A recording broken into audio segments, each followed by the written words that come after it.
Attention listeners, Aftersight's annual hike is coming up on July 27th. It was a really good experience for me. Visit aftersight.org/hike and become an audio trekker today. That hike today gave me so much courage. You are listening to Aftersight. This recording is intended solely for individuals who are blind or have low vision.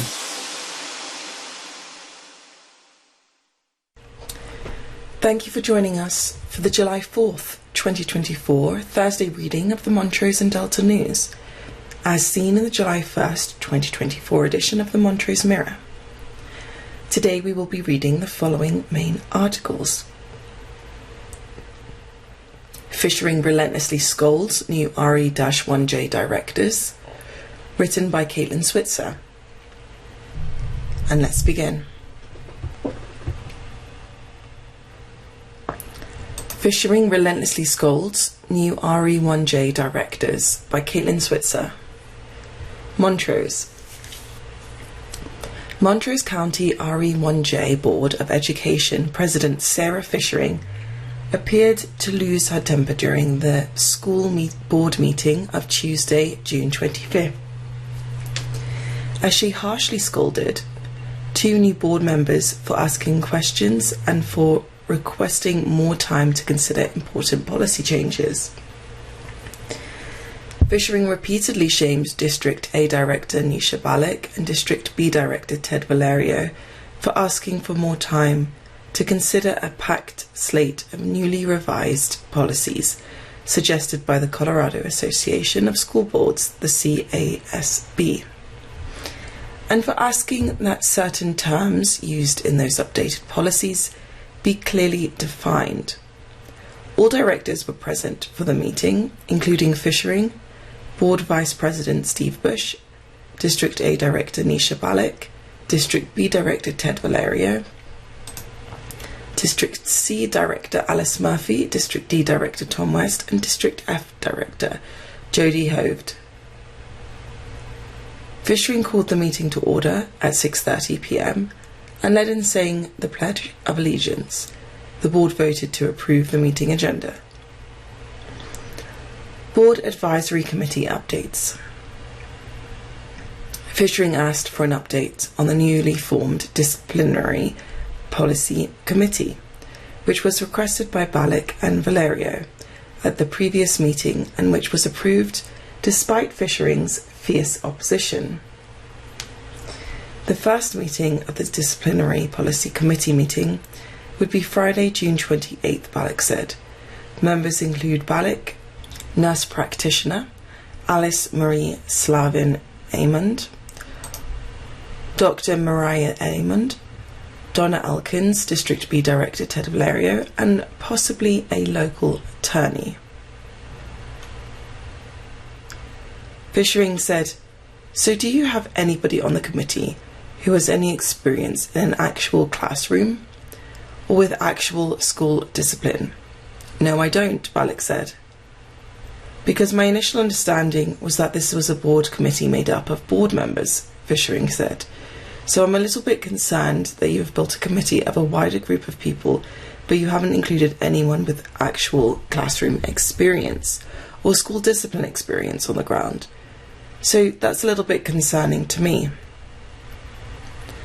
Balak, who is also on the District Accountability Committee, the DAC, asked about the DAC's involvement with Montrose Classical Academy. "I know we had talked at the last meeting about possibly having to meet because of the application on that," she said. Superintendent Carrie Stevenson said the application for the Montrose Classical Academy is not due until August 15th. Community input. There was no input heard from the community. Old business. The board considered revised board policies suggested by the CASB. On second reading, quite a few here. These changes are to do with the new federal law, Fishering said. The changes don't affect a whole lot of what's actually going on in the district because Colorado law has been such for several years. RE1J Superintendent Carrie Stevenson said, "The Colorado Anti-Discrimination Act was passed many years ago. I think probably at least 10 years ago. And so the federal policies, the title number 4, is catching up really with where Colorado has already passed. So really this doesn't mean a whole lot other than formality to us because we already have to follow the Colorado law." Valerio said that he would like to talk about some of the policies, including the terminology used and the definitions of those terms. "I'd like to look into a little deeper and find out where those come from," he said.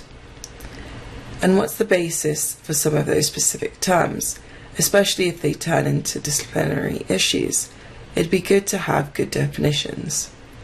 Superintendent Stevenson said that because the policies are so steeped in legality, we get those policies verbatim from CASB, so we haven't changed anything. These are directly from CASB, with the CASB attorneys and their legal advice based on the law. Fishering said, "So the CASB attorneys take a look at the federal and state laws and provide the districts with recommended policy changes, sometimes entirely new policies, if that is required. And these particular policies we are required by law to have passed by July 1st. So these policies are required by law." Valerio said, "I understand that one of the specific things that I was asking about would be the term visual conduct, and if that came from CASB or that's coming from state law, it's actually very important. I would actually like some more clarification on necessarily where that came from. In criminal law, visual conduct is not a thing, so we're now introducing that, and it's a new thing for this whole area. What does it mean? What does it entail? And how does somebody violate that?" Stevenson said that all board members with questions have direct access to the CASB attorneys. "I think we went over how to access that information and get those questions answered directly by them. This would be a great example of when to use that," said Fishering. "This is also a good example of where we had a first reading. The time to make sure you had clarification would be between now and then. If you had specific questions about things like definitions, I don't have a question about that. If you had a question about that, that's something that would have been good to ask before we got in this room this evening. You would have needed to come with that information so we could pass these policies as required by law this evening." Valerio said there is no rush. We could continue. So those are questions that are going to be answered. There's no specific consequence that our vote has to happen tonight as far as federal law or anything like that. So we could address it at another time. Fishering said, "No, my interpretation is we have to pass these policies this evening by July 1st. Balak said, "These came out 4 days before we could read them, 2 weeks ago. And so I've been doing research and studying this. There's about 15,000 words in all of these policies for change, and we've had 2 weeks. Does the board feel like they really truly understand the ramifications of these changes?" Douglas County has postponed voting on the policy updates, she said. "I'm not personally comfortable with the verbiage and understanding this after 2 weeks and that many words," Balak said. "To completely jump in and be okay with voting on the policy, maybe it would be better to wait. Other boards use lawyers to review how it would apply to their district specifically, or at least answer some of our questions around this." Fishering said, "I think if I had had legal questions about these policies, I would have made sure to reach out to the CASB policy team before I showed up this evening. And I don't have any questions about the changes that they've made. I also understand that we've been operating under the Colorado law for several years, and the material changes here, there aren't really any massive changes that would be occurring in our district. I trust that the CASB lawyers have done what they need to do to interpret, as you said, millions of words of statute. I think these policies are as good as they're going to be in terms of keeping us within the letter of the law. Valerio said, I appreciate your faith in CASB, but I don't think anywhere in federal law that I can find says visual conduct. So this is a very new thing, and I think it's important. When you have kids or other people that are going to reap the consequences of something like this, basically, what is visual conduct? Did you look at somebody wrong? How did you measure that? How do you deal with it? How do you create different types of metrics to decide what's going to happen to the kids or other people or employees? I understand that you have complete faith in CASB, but they came up with this. I think at a minimum, I'd like to know what those definitions are from them. I understand you say we should have already done it, but we didn't. And it's important, and no one can answer that question for me tonight. So even though you don't have a question on it, it doesn't mean that it shouldn't be answered. I think it's an important question. Fishering said, I appreciate your feedback on that. It's a little bit frustrating that you didn't avail yourself of the opportunities to get those answers before being here this evening. I understand everybody's busy, but these are the things that we have to do as board members. This is the work that we've signed up for. I understand that this is an uncomfortable timeline. Sometimes the timelines are uncomfortable because that's the business that we're in. We have to get things done, and we have to be compliant with the law. I totally understand. It's on me, my fault, Valeria said, but it doesn't change the fact that it's still an important thing. District C Director Alice Murphy said that she had read the policies and agreed with them. How do you want to do this? Do you want to take each one separately? Fishering said, it's up to the board. I will take a motion. I will make a motion. She immediately moved to approve the policies and listed them all. Do I have a second? Murphy seconded the motion. Do I have a discussion? Fishering said. Balak asked that each policy be voted on separately, as she had concerns with some but not others. So we have a motion on the table and a second, Fishering said. So if you wanted to make that motion, before when I mentioned making a motion would have been a time to do that. So now we will proceed with voting on this motion. And if this motion fails, you will have the opportunity to make a different motion. A member of the audience tried to speak. You still have to have discussion on all these policies. Fishering said that she had called for discussion and we don't take input from the floor. The audience member tried to respond. Fishering said that she would have the person removed if she continued to speak. Balak said, what about public comment on these policies? Because there is supposed to be an opportunity for that. When you do something this major with policies, and we have our first and second reading, and there's public comment, is that the only time? Fishering said yes, and noted that the public has already had time to comment, not when the board is conducting its business. The policies have been published twice, she said. Balak said that she is not comfortable with the policies that identify Title 4. I'm just not comfortable voting yes on those. She listed each of the policies in question by number. There is verbiage in these policies she needs to understand, Balak said, to ensure that students' and parents' rights are upheld. Fishering said that she herself has no concerns. We haven't had a safety issue. We have to comply with anti-discrimination laws, federal and state. That is the law. Valerio listed the policies that concern him, particularly one listing forms of harassment. That includes term visual conduct. And written, harassment is any unwelcome physical or verbal conduct, or any written, graphic or visual communication directed at a student, employee, applicant or member of the public based on their protected class that is objectively offensive to a reasonable individual who is a member of the same protected class.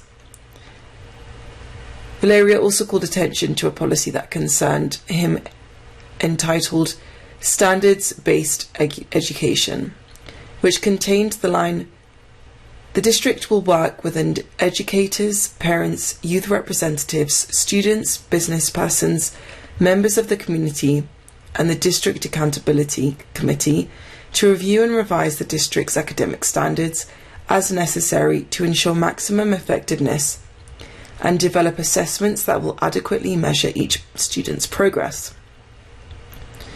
Valerio said, "I'm looking for mostly clarification for a definition for that visual conduct. I think it's important for us to be aware of those things and what it's going to mean to us in the future. What's the difference between youth representatives and students?" Superintendent Carrie Stevenson said that the definition opens the door for the participation of outside groups that may be concerned about discrimination. Fishering said, "The district receives a special policy update from CASB regularly. I am 100% sure that we have had this discussion. One of the ways that board policy gets changed is by law that directly affects our policies," she said. "I don't think there should be any confusion on how this is done. It's all there for you, and it gets provided to you on a platter."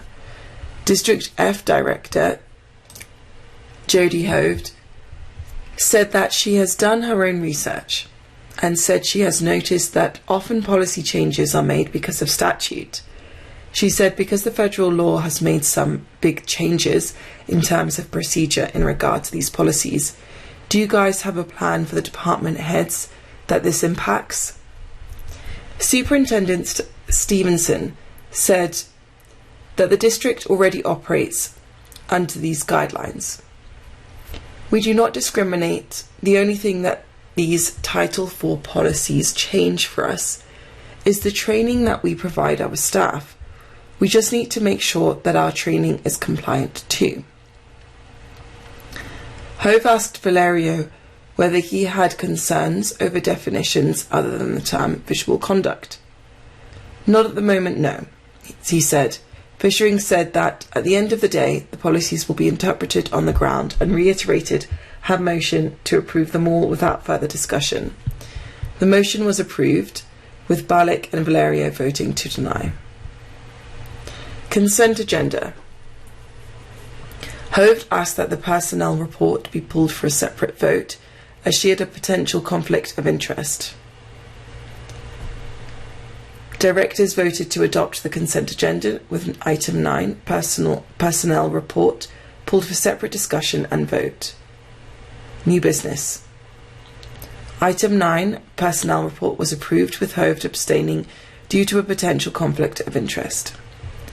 In the absence of Finance Director Emily Imus, RE1J Controller Margie Wickham presented for adoption the 2024 to 2025 budget and related resolutions.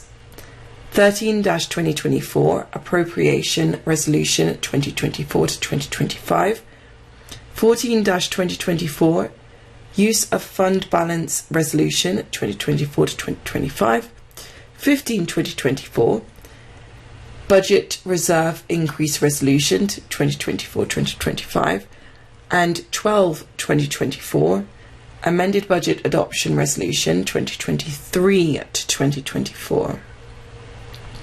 The board voted unanimously to adopt the 2024 to 2025 budget and related resolutions.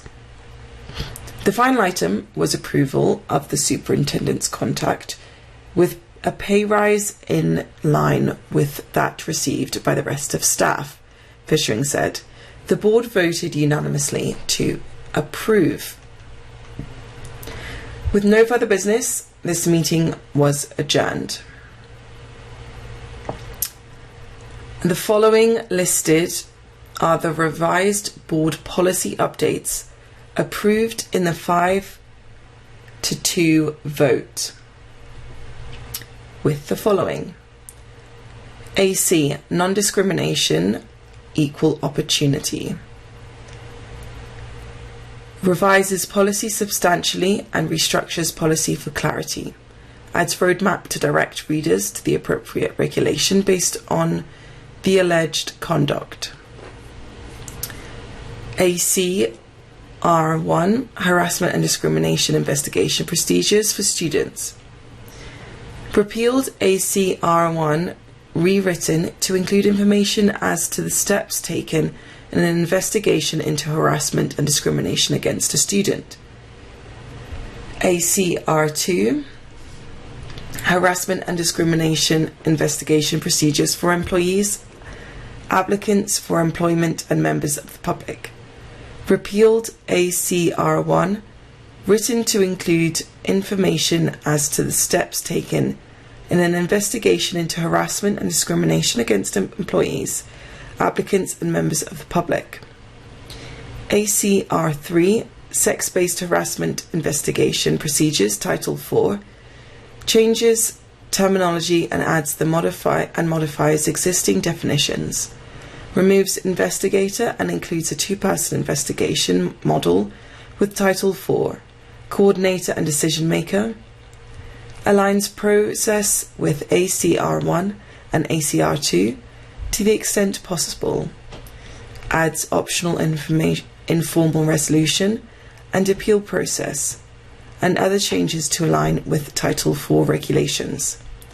Technical edits. ACE1, non-discrimination, equal opportunity. Aligns terminology with Title 4, adds protected class, adds information note, edits for clarity, and technical edits. ACE2, non-discrimination, equal opportunity, complaint form. Aligns terminology with Title 4, edits for clarity, and technical edits. AEA, Standards-Based Education, SB 23008, Youth Involvement Education Standards Review passed to state that youths are to be involved in the review committee of district's education standards. GPA, Open Hiring, Equal Employment Opportunity, updated for compliance, added legal citations. GBAA, Sex-Based Harassment, changes terminology of sexual harassment based on Title 4 changes, aligns definitions of sexual harassment to state law and Title 4. Technical edits. GBI, Criminal History Record Information, added a specific period for retention of criminal history record information, CHRI. GCE, GCF, licensed staff recruiting, hiring. Added legal citation and technical edits. GCE, GCFR, licensed staff recruiting, hiring. Minor description change of record checks. GDE, GDF, support staff recruiting, hiring. Added legal citation and technical edits. GDE, GDFR, support staff recruiting, hiring. Minor description changes of record checks. JBB, sex-based harassment, changes terminology of sexual harassment based on Title 4 changes, aligns definitions of sexual harassment to state law and Title 4. Technical edits. JLDAC, screening testing of students, added legal citation and technical edits. JLDACE, notification of rights under the Protection of Pupil Rights Amendment, PPRA, updated the address of the student privacy officers. And that is all we have time for today. Thank you for listening to the Montrose and Delta News.